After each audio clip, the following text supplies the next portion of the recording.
شوہر مرد رجال یہ گھر کے سربراہ اور سرپرست ہوں گے. الرجال قوامون علی النساء. زن مریدی ممنوع ہے قرآن کی نقطۂ نگاہ سے. رن مرید نہیں بننا. ہم اردو میں اور پنجابی میں رن مرید کہتے ہیں یا زن مرید. پنجابی میں رن مرید، اردو میں زن مرید. فارسی والے زیادہ فصیح لفظ استعمال کرتے ہیں، وہ کہتے ہیں زن ذلیل. زن ذلیل یعنی وہ جو اپنی عورت کے نیچے ذلت کی زندگی بسر کر رہا. عورت نے اپنے سرتاج کو، اپنے مجازی خدا کو، یہ وہ تعبیریں ہیں جو آپ اپنی تہذیب میں استعمال کرتے ہیں یا کسی زمانے میں کیا کرتے تھے.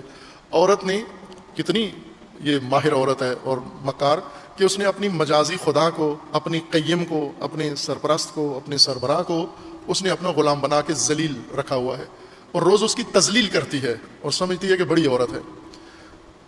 یہ عام لوگوں کے عوامی اس رائے کے مطابق کہ عورت باعزت مرد کی بیوی ہو تو اس کے لیے زیادہ شرف ہے یا ایک ذلیل کی بیوی ہو تو اس کے لیے زیادہ عزت ہے. لوگ کیا کہتے ہیں خاندان والے کہ یہ ذلیل مرد کی بیوی ہے، اتنی بڑی اچھی عورت ہے کہ مرد ذلیل ہے اس کا. یا نہ، یہ اتنے بڑے شخصیت کی بیوی ہے، اتنے باوقار، اتنے باعزت مرد کی بیوی ہے. مرد کی عزت ہو تو عورت کی بھی عزت ہوتی ہے. مرد کو ذلیل کرو گی تو خود عزت کہاں سے کماؤ گی؟ ذلیل مرد کی بیوی بن کر تو پھر تو ذلیل ہی رہنا ہے، تم نے بھی عزت نہیں ہوگی. الرجال قوامون علی النساء. مرد بنے. اس سے مرد کی انسانی برتری ثابت نہیں ہوتی عورت پر، اس سے انتظامی برتری ہے مرد کی کہ گھر کے انتظامات کا قیم ذمہ دار مرد ہونا چاہیے. کہ اللہ تعالیٰ نے انسانوں میں سے بعض کو بعض پر خصوصیات دی ہیں. مثلا مرد کو طاقت دی ہے، انرجی دی ہے، مضبوط جسم دیا ہے، محنت و مشقت کی صلاحیت دی ہے، اس لیے اس کو یہ سخت کام اس کو سونپا ہے. اور مرد کے سربراہ ہونے کی، گھر کے سربراہ ہونے کی ایک دلیل یہ ہے کہ گھر کا نان و نفقہ مرد پر واجب ہے، اموال کا انفاق کرنا مرد پر واجب ہے. عورت اگر وراثت میں کچھ لے کر آئی ہے تو بھی اس پر واجب نہیں ہے. بچوں پر خرچ کرے، مرد پر خرچ کرے. اگر کماتی ہے تو بھی اس پر واجب نہیں ہے. بھلے اگر کرتی ہے تو اخلاقاً اچھا کام کر رہی ہے، برا کام نہیں ہے. اگر عورت بھی اپنے حصے کا مال لا کر بچوں میں، گھر کی بہبود کے لیے خرچ کر رہی ہے، حتیٰ شوہر کے لیے خرچ کر رہی ہے تو ٹھیک کر رہی ہے، یہ منع نہیں ہے. لیکن ذمہ داری عورت کی نہیں ہے، مرد کی ذمہ داری ہے.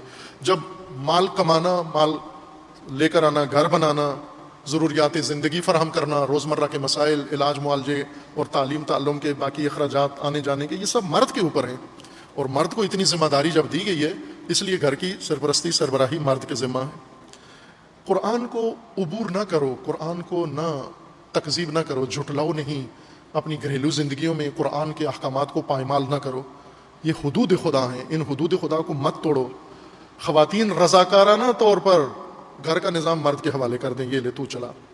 چونکہ قرآن تجھے دے رہا ہے زندگی کی سرپرستی، تو میں نے زور سے لے لی تھی، یا میرے باپ میں زور تھا، یا میرے بھائیوں میں زور تھا، تیرے پاس پیسے نہیں تھے، یا تیری اور کوئی کمزوری ہے، تو اس لیے عورت تجھ پر مسلط ہو گئی ہے. یہ عورت آج رات ہی رضاکارانہ طور پر اسے معذرت کر کے کہ معاف کرنا، میں نے تجھے ابھی تک وہ اپنا مرید بنایا ہوا تھا، آج سے تو سربراہ ہے، تو شوہر ہے، تو حاکم ہے گھر کا، میں تیری تابعدار ہوں، جو تو کہے گا اس کے مطابق چلیں گے.